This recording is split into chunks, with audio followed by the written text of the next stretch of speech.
So I got another one of my favorite and the coolest towers. I feel like at this point, every single tower is my coolest and my favorite, but there's just so many good things about a lot of these towers. And today we're going to be doing the Wizard Monkey. I love the Wizard Monkey. He's so much fun. Okay, what do you think's fun about him? What do you like about him so far since you've been learning? You know what? My favorite so far has been the bottom path. I don't get to go all the way with him, but I like to go to the Necromancer unpopped army. The Necromancer unpopped army. I know it's a mouthful, but that one's been, it's done me well so far. And what do you like about it? You know what? It really helps when you're in a pinch because I'm not no expert or anything. So it helps in a pinch when you get the balloons way down the path, and it's just there for backup. Okay, so let me show you a couple of things about this Necromancer unpopped army and see if you like it or not, or if you've been using it. Did you know what this target does? You can actually change this around. Did you know that? Of course I knew that. You did or didn't? No, of course I didn't. Okay, well, you can change it. So what's really cool about it is like sometimes if you have it too far in the back, it'll just disappear. See how they're disappearing already? It's just a big waste of time. But if you have it here in the front just to onslaught these stupid balloons, there's nothing you can do. But there is a downside to this guy that you have to pop everything in his range or everything will just go away. See how we have 0, but now it just keeps climbing? Mm-hmm. So you have to pop in his range or you don't get any more of these things. It's kind of a silly thing, but I guess it makes sense. So you just want to have him, you don't want to have this tower in the back here because it's not going to get anywhere. You want to have him in the main fight. You know what I mean? He's on your front lines. And then, which leads me into the Prince of Darkness, which is literally one of the strongest ratio to money towers in the entire game. This thing is a destroyer. So what we're going to do is we're just going to get a bunch of his, let's do 63 maybe. What we're trying to do is get him to his max graveyard of 3,000. He can't even pop this stuff.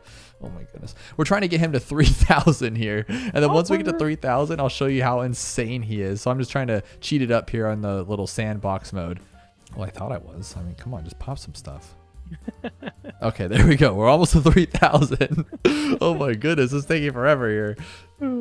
All right, so now you see he has 15. I can't even get it to 3,000. This is stupid. All right, let's just do 95. I don't even want to do this anymore. So I want to show you that once you get him to 3,000, he can pretty much solo the hardest rounds in the game, like 95, things like that. DDTs are pretty much no match for him. Oh, you know why I'm being so bad? We could just move him back. This is my fault for being an idiot. Let's try this again. Oh my goodness. Hey, we're all learning here. Yeah, pretty much, dude. I am the worst teacher. I'm the worst at this game, to be honest. But there's our stuff right there. We got a full 3,000. I'm not sure if he can take down a full 95, but he can pretty much just wallop on these DDTs to where you wouldn't just have this one tower by round 195 or on round 95. Oh, there he goes. Okay, he is doing it. He just had to just do a little bit of... I'm a little impressed. I'm not going to lie. Yeah, I don't know if he can fully beat it. I think with a little bit better player ability, he could have done that. But that's still pretty solid. You know what I mean? Like, even rounds like 90, gone. Doesn't matter. Like, he just shreds them. But he only has 3,000 graveyards. But, I mean, he's still super rad.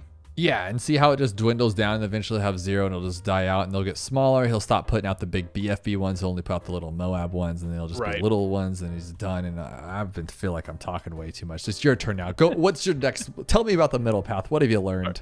All right, middle path. I've learned that I can't do middle path. Why not? I don't even get to D breath and like I'm just like I'm done. I just can't. It's not my thing, man. Oh my gosh, you need to learn to use this one. So for instance, they've changed this thing a lot over time, but basically it's called the Wall of Fire, and wherever you are closest to on the track, he'll put the fire up. So he'll put it right there. But if you sit him like right here, it's like a toss up which one he's going to put it on. So basically you want to always make sure it's just like right where you want it to. And if you can get it like in the corner like this to where it's on 2 different tracks. And what I mean by that is now it's going to hit twice when they come around, not just once. So it's on that cross path. Yes, exactly. Nice. And this guy is deadly. As you can see, you'd have more than enough money for this on round 27. If you get intense magic, it's even crazier. And then camo, he can just pretty much solo all these rounds. Even with camo, he doesn't even care. He just literally slaughters everything. I need to rethink my strategy because he's doing a lot better than what I usually end up doing with him. Exactly. And do you remember how I showed you the Druid last time? So the Druid, if you pair these two together, you just put like this one, because there is a downside to the Wizard Monkey. He cannot pop purples. He just literally Well, the druid stops him. See what my point? Yeah, But here's I was gonna say, this is awkward. but see, they literally just stop his fire. Yeah. They're just done.